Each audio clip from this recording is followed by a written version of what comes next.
فكرة الناس اللي مش عارفة تعيش من غير ستاربكس وفرابتشينو وبيبسي والمنتجات ده. هي انا مش هتكلم على ازاي اجدادك عاشوا، تمام، سواء كنت من المحيط الى الخليج، تمام، والله ما هتكلم، يعني فاهم.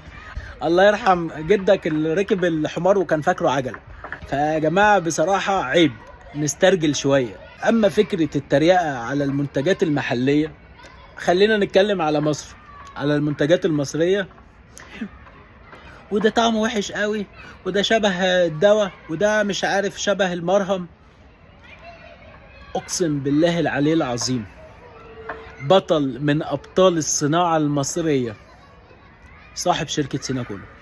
اقسم بالله بطل رجل اعمال بحق ربنا.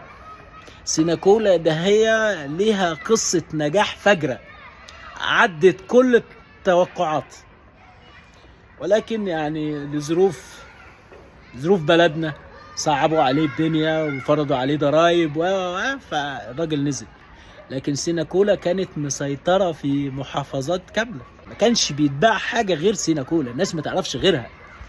الراجل، انت بتقارن شركة اتولدت وانشأت في 2008 بشركة ليها 120 سنة، شركة 100% محلية بيديرها شخص واحد، رئيس الشركة فرد واحد، بشركة بتدعمها دول.